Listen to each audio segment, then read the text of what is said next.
I'm going to try and avoid. You got I'll allergies go as get well. water. I got bronchial asthma. It just Yeah. kills me this time of the year. All right, are we ready?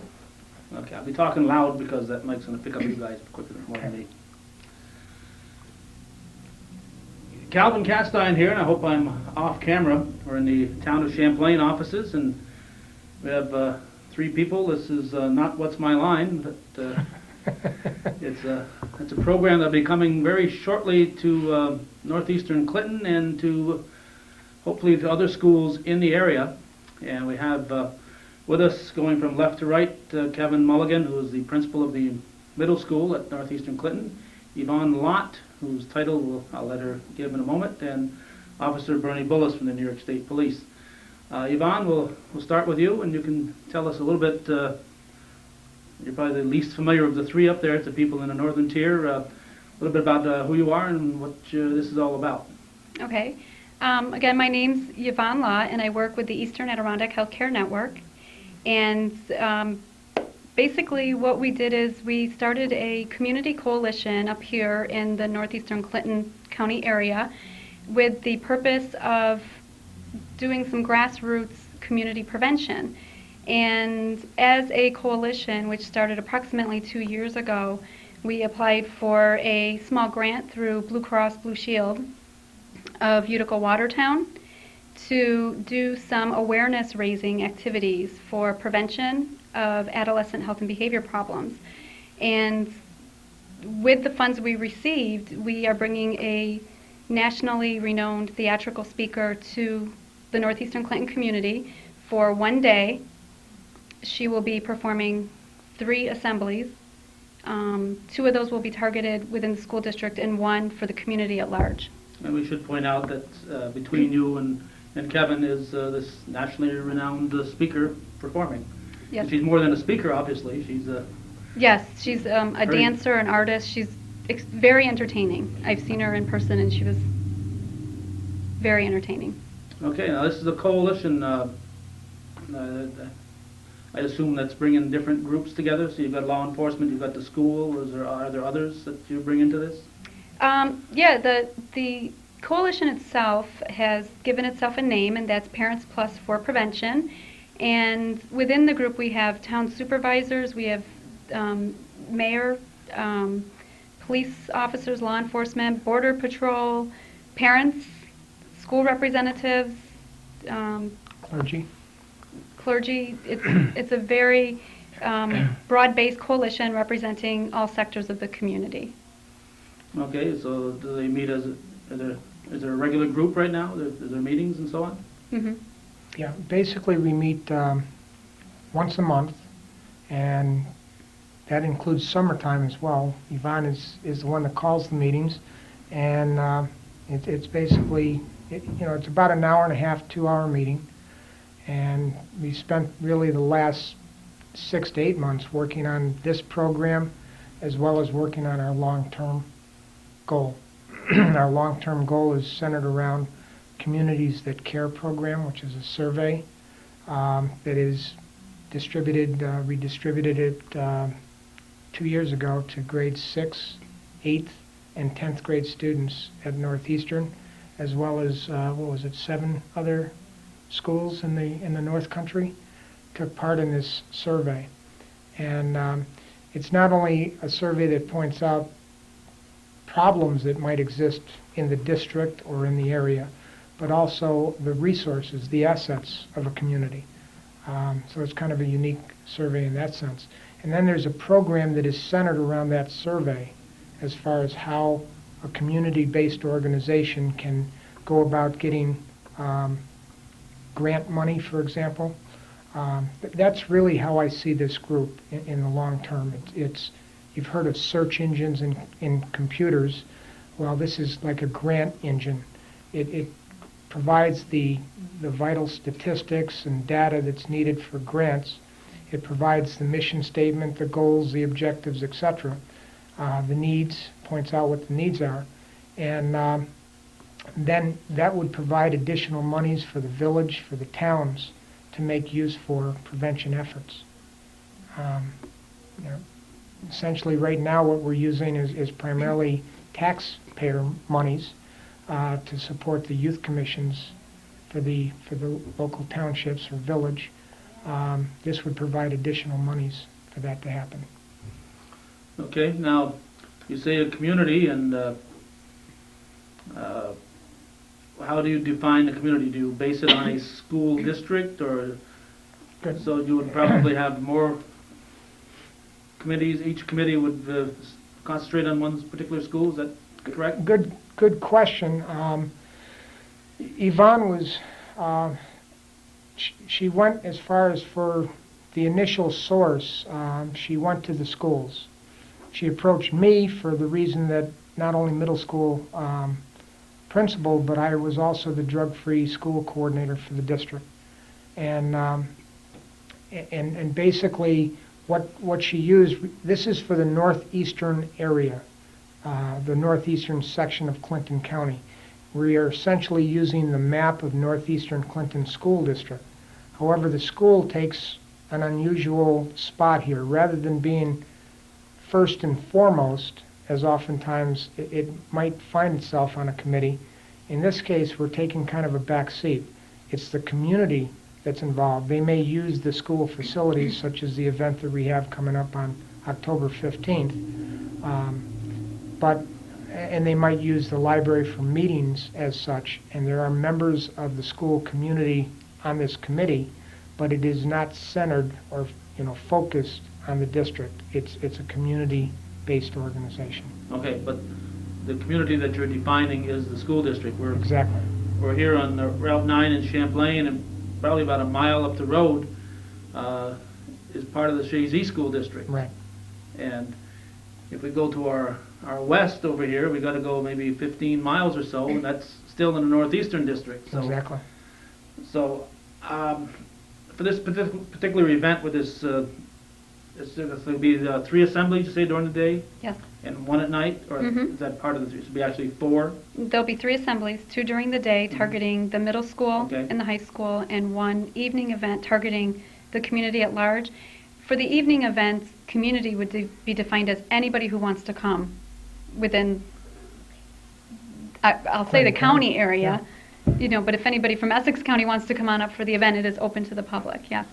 So this would be a way to introduce people from Shazy, Northern Adirondack, Beekmantown School District, or beyond to this idea of maybe getting this speaker into their school. Or And to developing a community coalition, yes, to bring resources to their community. Definitely. The network itself, that's the goal of the network, is to try to develop not of the entire network, but of the project I'm working on, is to do community-based development for prevention. And so if there is a school district or interested community member that wants to learn more, they can certainly contact me and look to developing a coalition for accessing resources for their community. That's a big part right now, because the coalition that we have set up has been a growing process, and both Kevin and Yvonne have been instrumental as being the nucleus. And if we can build on the people who have shown up time and time again, and like myself, I haven't been there continually due to other commitments. If we can build on that and build it as a larger item, and those parents, though all our plates are full, completely full, those parents and members of the different communities from, we'll say, the Beekmantown area north throughout the county, that's all considered northeastern section of the county. If we can build that as a greater resource, and those people that may be interested would like to come and get involved, this is part of a proceed of that effort.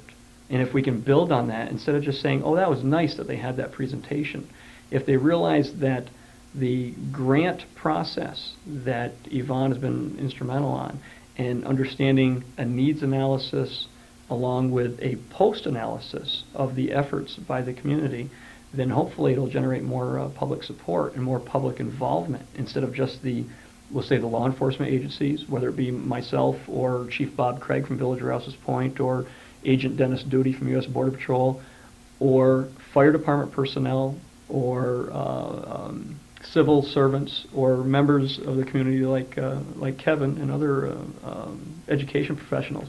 If we can get more community involvement into the structure she set up, then hopefully there can be more funding for other opportunities for education situations like this.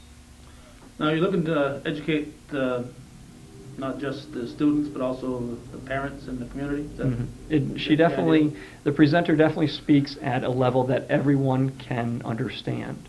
It isn't above the kids' heads, it isn't below them, and she really knows how to identify herself with the audience. And I've only seen a video of the program, and Yvonne's seen her act right in person, and it's good. It really hits a lot of different topics that may bring stuff to the surface, and then we'll have some support staff at this event to assist with whatever questions may come about or different concerns, and hopefully get a broader direction with other communities.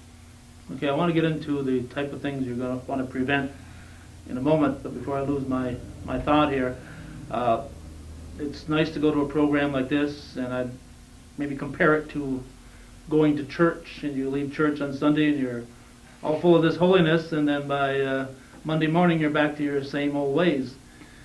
People can probably leave a program like this very enthusiastic, and then the next day, the week after, you have to have some follow-through to keep that there. Yeah, that's true.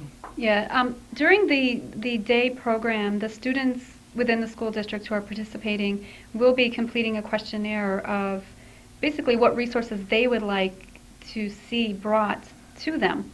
And it could be in the form of support groups or just any kind of after-school activity.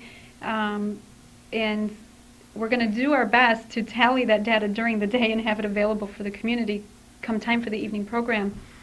But more importantly, part of the Parents Plus group, part of their role will be to take this information and try to develop new programs based on feedback we receive from the students. And as Kevin said, this is part of a broader initiative. This one single event really fits into a work plan that we have that is going to take us about a year to get through this operating system and really structure ourselves for prevention programming. And that is really the long-term goal of the program, is to prepare ourselves for implementing prevention programs long-term, not just touch-and-go programs, not just one here, one there sporadically, but to make this part of a larger, comprehensive plan. So in many ways, this is really a pilot program for the area. This would be the first one, really? Yeah, and not just this initiative itself, this Legacy of Hope initiative, but the Northeastern Clinton community, this coalition, this is a pilot program in itself. And there is support from, I would say, virtually every agency in Clinton County. We had our key leaders orientation on July 3rd, and we had 20 agency representatives drive here to Northeastern Clinton County in Champlain to sit with the community and do an orientation to this Communities That Care project. So Now I want to get into what you're trying to prevent.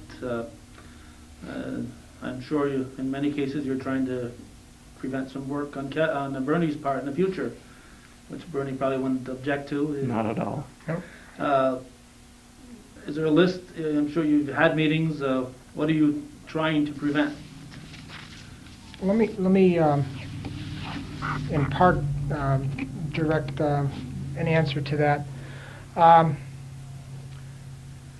It's not shocking news, but there's a drug and alcohol problem in our country, in our world, certainly in the North Country, and certainly in the Eastern Clinton area. Especially, probably more so, surveys have revealed that the problem is more so probably with alcohol abuse. And where we're positioned in the North Country, we happen to be just the border is right on our frontier, and the drinking age in Quebec, of course, is 18. You have bars within 1 to 2 miles of the border that have no, they don't check proof at all. If they stuck with the 18, we wouldn't have as much a problem. Right. So you have students, as a middle school principal, I had students that were being served alcohol there, and they were also being introduced to other items, drug items, and it still is happening. It was happening, it still is happening. So basically this group is, we know that there's a problem. Unfortunately, as parents, as educators, as even students, we react, we don't take this in a proactive. When a student unfortunately gets killed in a car accident as a result of drunk driving, and we mourn that loss, and we grieve, and we say we're going to do this and we're going to do that, that lasts for a while and then it kind of dissipates. We need to take a more proactive role with this. And as parents, I find as a middle school principal, we have parents that are, everything is hunky-dory with that child in elementary school. And the number of parents that go to parent-teacher conferences, etc., in elementary schools, open houses, you got 80–90% of the parents that show up to those. You then have a junior high or a middle school activity or a high school activity, and you're finding that the numbers are going down, down, down. Being a parent of an adolescent is a very difficult job, very difficult job. And what I see this group doing is perhaps providing some monies so that there can be an excellent parenting program. That's the time that we need a parent network, because the unique problems of one parent may also be the unique problems of another parent. I raised 3 kids, and oftentimes you find yourself kind of isolated in that it's just your problem, but really it's problems shared by many. So I see this group as perhaps bringing in some excellent parent counselors, providing some parenting sessions, and that's why it's important to realize that the school is taking a back seat on this, that perhaps the parent counseling session could take place here at the town offices, for example, or perhaps at Three Steeples Church, or at St. Mary's Church, or St. Patrick's Church, or the church in Moores that doesn't come to name right at the top of my head. St. Anne's, right? Or various churches. It does not have to necessarily be in the school. So I've talked enough. Yes, what Kevin is saying is it takes a village to raise a child. Yes. That has been really the whole driving theory behind this community coalition, is that it's not the school's responsibility to raise the children, that the community really needs to take ownership for the healthy development of their own children. Well, I think part of our problem is the village is trying to raise our children, and a lot of parents' rights have been taken away, and maybe if the village would let the parents handle their kids the way they should, we might have lesser problems in some cases. But I know what you're saying, but I also look at the other side of that coin. There needs to be a little equity. Yeah. And a lot of it can be perception, depending on the perceived things that can be done. And hopefully, by having a community-based group, we're going to find new areas that we can fill in some of those gaps and bring about a stronger perception of who can actually help and how can they go about doing it. And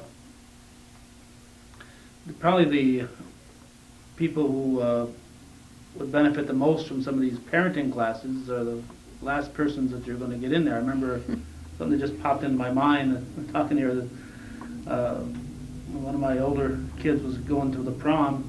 One parent proudly saying, well, we're going to have kegs, we're going to take the keys away from the kids at the prom, after the prom party. Well, that's not quite what I had in mind. Right.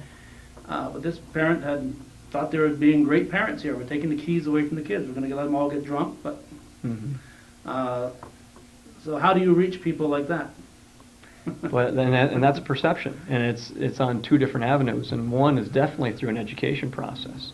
The concept of the liabilities that go along with throwing a party of that nature under good intentions, but still providing alcohol to a minor. How do we bridge that gap between what we think is a good parenting technique and what our legal system would allow us to do? Oh, well, I don't want them going off onto some dead-end road and having a party. I'd much rather have them under my supervision. That's a bridge that's going to have to be gapped. It's going to have to be bridged. Right? Excuse me, it's a gap that's going to have to be bridged. And our good Constitution allows us to make these free choices, but we also have the consequences that may come with them. It's going to be difficult. That's part of hopefully what we do with this grassroots effort is exactly what the title is: Parents Plus for Prevention. Not law enforcement, not school, not clergy. It's a Parents Plus for Prevention, and it's going to be progressive in a concept, and it has been, because we're seeing new gaps that need to be bridged. And now we're trying to brainstorm to find ways and monies to build that bridge. And this operating system that we're trying to install within the community is the Communities That Care focuses on 4 areas, and it focuses on the community, the school, the individual peer, and the family. So it tries to look at all areas in which risk factors are elevated towards substance use. So that example would be one of those target areas possibly to be addressed. And in going through this process, we will be weighing our priorities and, well, actually weighing what to prioritize in our prevention. Since we can't fix everything at once, we'll be looking at those areas that are very high in risk for substance use and target those first. Okay, I did ask earlier about what we're looking to prevent. We're looking to prevent substance abuse, drugs, alcohol, smoking. Is that part of it, or Mhm. that Yeah. beyond the grasp? Yeah. You know? The main concept is Violence. identifying, Violence. is identifying how substance abuse, which is a broad term for many of those illegal drugs and legal drugs, substance abuse and how its use is tied into domestic violence, and how its use is tied into deaths during prom time, how its use is tied into violence in the community. Teen pregnancy. Teen pregnancy, personal issues. So that's where we're trying to build that bridge in identifying the connection between substance abuse and the trickle effect, and then how we as a parent, as an organization, can address some of those issues. And if there are 5 issues that are identified, if addressing one that's not being addressed by the mock DWI accident that are done at the different schools, the health teachers who are doing their yearly education in that all over our county, and the different public institutions that are doing making efforts. If we can identify one issue and try to assist one of that 5 outside of what's also being done in those different institutions, then it's a plus. So you're going to reinforce what's already there and maybe create some new initiatives. Right. Definitely. And it's not just about looking at what's wrong. It's also looking at what our resources are, what's right, what What are we doing well? are we doing well, and building upon those. What assets and what positive things are happening in many youth, and why? You know, what do they have? What do they have that helps them overcome difficult circumstances where others may not be able to? You know, what is it that they have? Yeah, and how can we build give them a upon that. voice, and like Yvonne's saying, build on that, build on those techniques that they're utilizing. Now, is the main focus going to be working with the younger ones because you've got more time to influence them, or are you immediately going to try to influence that 17-year-old? Mhm. The program, and we've kind of gotten away from the legacy of hope, but this is part of a larger initiative. The Communities That Care itself focuses on all kids, and in identifying what risk factors we want to target and what assets or protective factors that we want to increase, we will be looking at research-based programs starting with the children, you know, young children all the way up through adolescence. So really we're going to be looking at, it's really going to depend when we're done doing our risk assessment and prioritizing which risk factors are really elevated we need to target. That'll drive the prevention programming. But my guess would be that there will be programs implemented for all ages. different programs. And we've been crawling for quite some time, little baby steps. And Yvonne's been very patient, and Kevin, they've both been instrumental in forming the Parents Plus for prevention. But this Legacy of Hope is a product of that crawling. And hopefully, if we can reach out to the right groups, then we can build on that and get a little more involvement. Even though all our plates are full, just taking a little bit on that plate, and in many people taking on a little bit more, and we can get a little more involvement and bring more education opportunities, such as the Legacy of Hope or other initiatives, depending on what the risk assessment and what the needs are found. Okay, Legacy of Hope, is that this particular speaker, is that her, that she's a Legacy of Hope? Yes, Yeah. this is her program, her performance. She's from California, and she'll be here just for one day on October 15th, and the event at 7 p.m. is open to everybody who wants to come. We are charging a $2 fee to enter the event to defray some costs because she's not a volunteer, so we do have to pay for these services. Was it under 12 that were being admitted free? Yes, Yes, children under that's 12 right. are admitted free. But what we're hoping really as the first step, if we can just get people to come to this event, and again, if for no other reason than to be entertained, she's very good. Visit our Parents Plus for Prevention table, ask questions, visit some of the members, see what we're all about, and possibly get a few extra people to the meetings, or even to just sign up to be a volunteer for special events.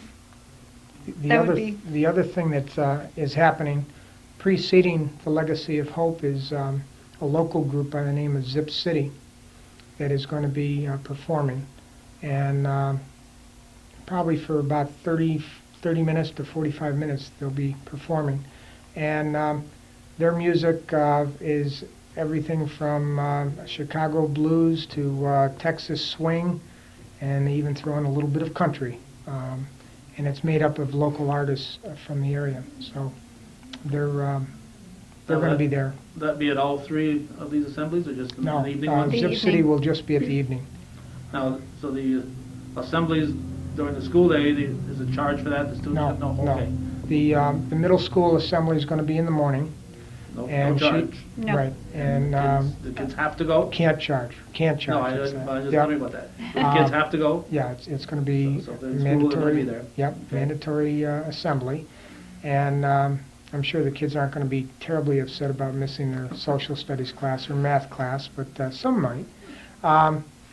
And then the afternoon, there's going to be an assembly for the high school students, and since what she is doing might possibly inspire a student to maybe want to talk to somebody, want to relate to somebody, she is going to make herself available at the end to talk to students. And we also are going to have counselors that are going to be present to address student needs at that time. And in the evening, there's going to be some information that will be provided if a family is, realizes that perhaps they need some place to turn. There's always a question: who do I call? Who do I contact? And there's going to be some information that will be provided for that evening. So that's kind of the follow-up that's taking place immediately, but there's more of a follow-up that's scheduled for down the road.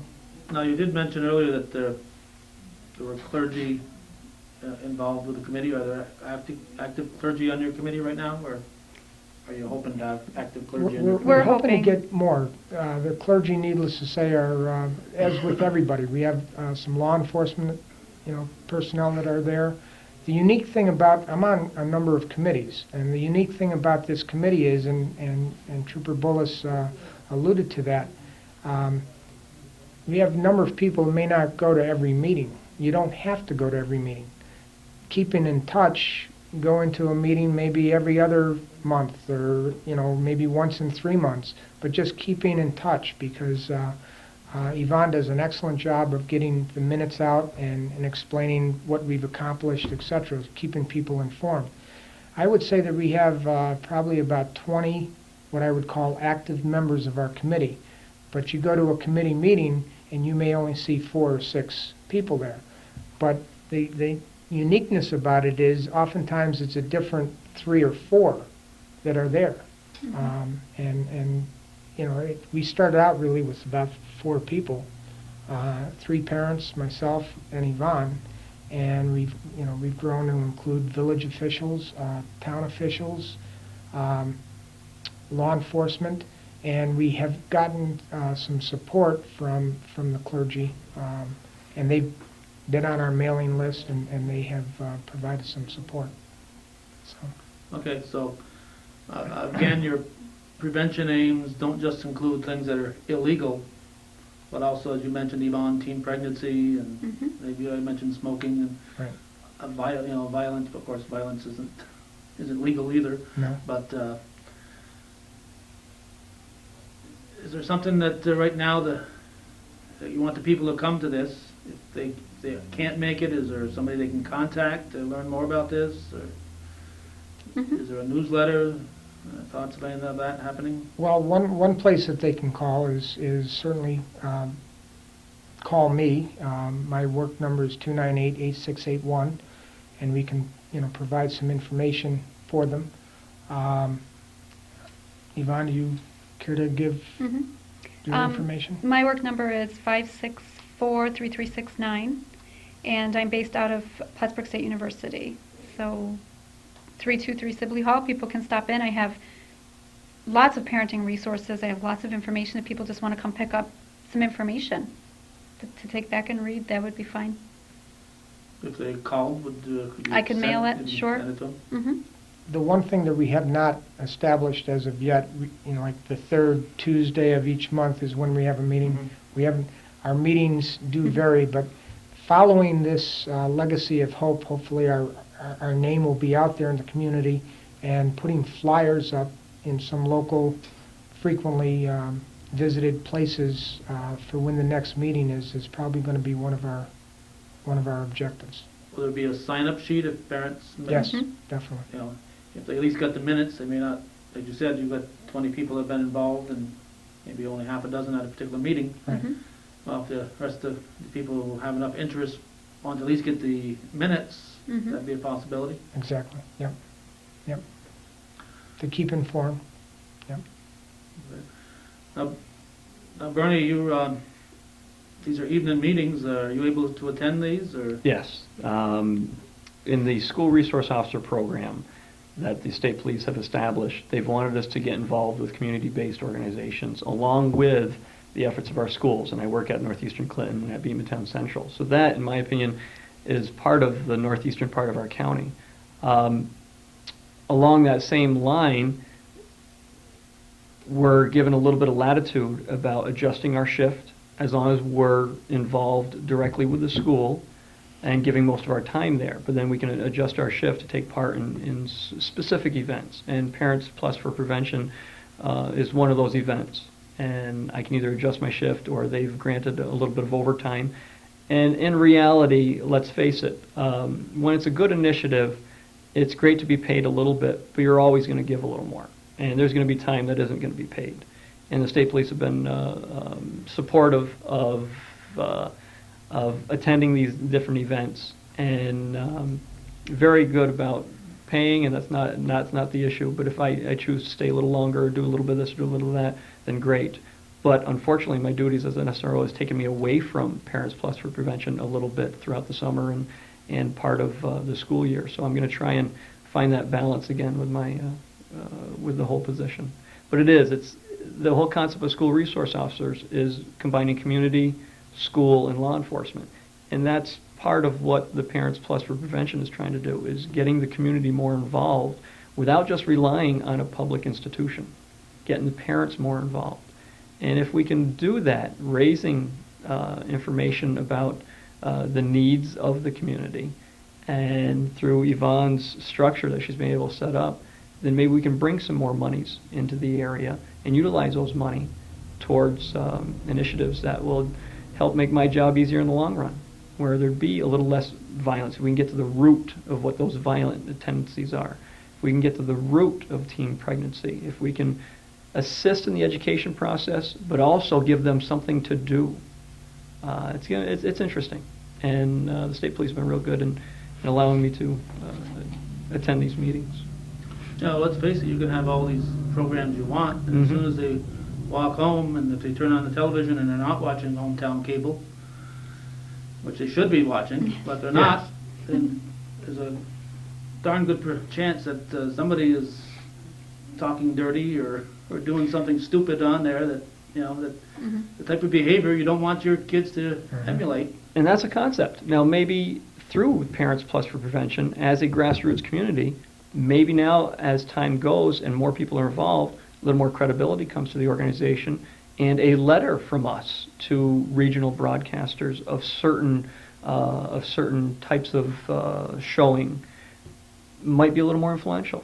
So there's so many different areas that I think this organization can assist on if we have the right involvement and the right input along that concept, not in a screening or keeping children from seeing all the things that are out there. But there's some things that are out there that shouldn't be seen. And so how can we be a voice in that avenue as well as be a voice for a local community? Maybe there's something we can assist a local village with through a grant application that will build something that would occupy the youth time. Now you hear of skateboard parks, you hear of this and that. Now these are grandiose ideas, but at least it's got to start somewhere, and Yvonne's been able to set up a good ground base, even though it's all on her shoulders. She does a great job with it, and it's an effort, and I think it's an effort in the right direction. There was a saying, help me with the exact quote, but it's from Margaret Mead, who was an anthropologist, that said, it only takes a few people to change the world. And that's basically, you know, our attitude. Yvonne has that in her office, and I should have looked at it before I came here to get the quote exact, but I have it in my That office as escapes well. me.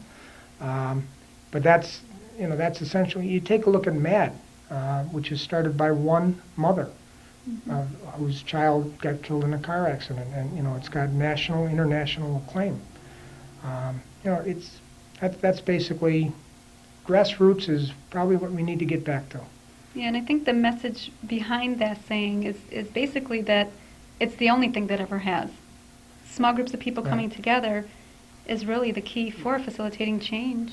Yeah, because you can't have police everywhere. You can't have educators Nor do we everywhere. want. This is true because our systems Right. have those limitations Right. financially. We can't have them there, and plus, we don't want to be that kind of a community. So getting small groups of people together to bring about change is a good thing. And I think it's really important to stress that we're looking to promote healthy youth development, not to focus on those bad kids. I mean, really, the kids are just a reflection of the larger community in general. So that's why this is a community initiative. It's changing the way we do business as a community. I don't know if that's the right wording to use, but it's to set a good foundation for kids to grow up healthy, and everybody needs to do their part. It's definitely not just up to law enforcement. Can't be everywhere. No, because we're just reactionary. And this is a progressive approach to being involved in a community. And I think certainly more than ever, the influences, as we've just touched on with television, but the music you listen to, Mm-hmm.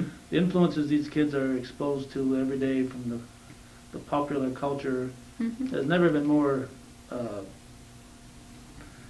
worse, if I can use that, put those two words together. It's never been worse than it is now. You know, It is tough to be a kid today. yeah, It really is. things we're Besides the exposing peer them to. pressure, all the other pressures that they're under, it is tough to be a kid today.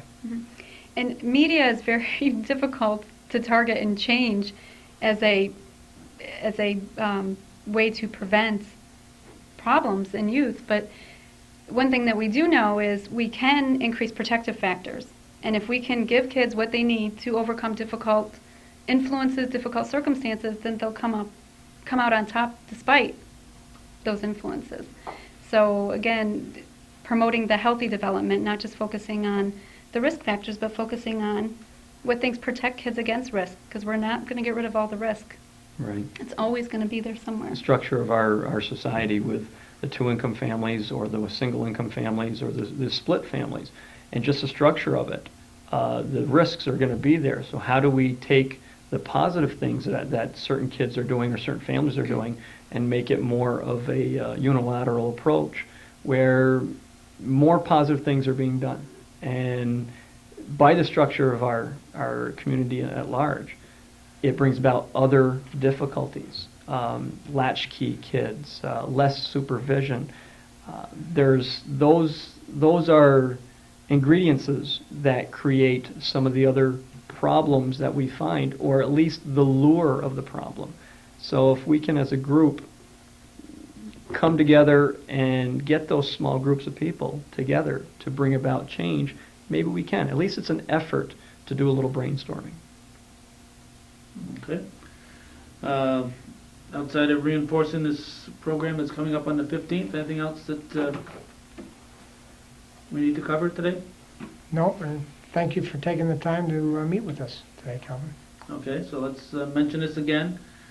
October 15th, that's a Tuesday. Mm-hmm. 7 o'clock at the middle school, high school auditorium, the Budmore Auditorium at Northeastern Clinton. That's when the... If you're hearing this, you're invited. Oh, yes. Yep. Definitely.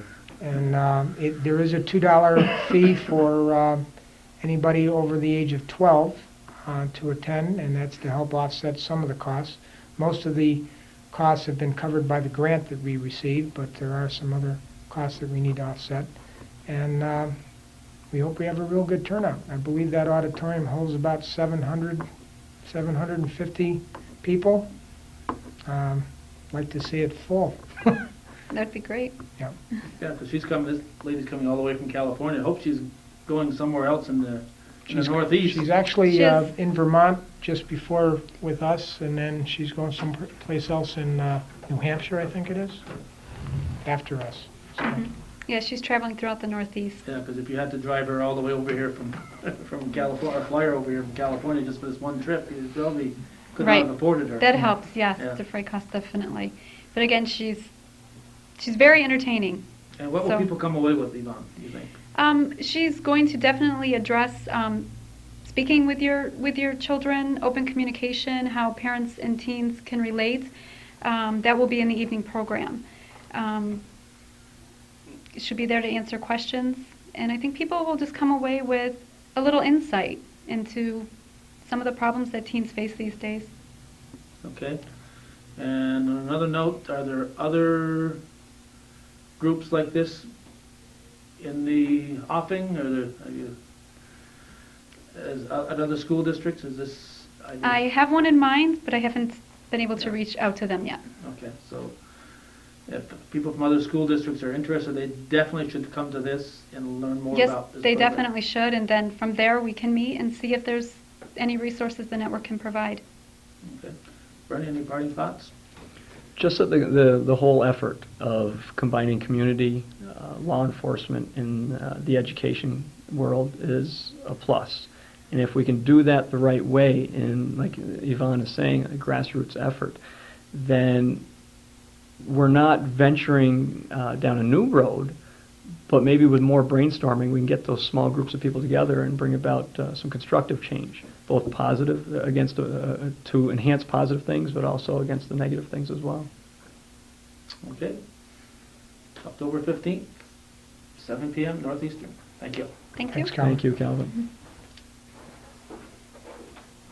All right, you guys tell me, was I talking a mile a minute?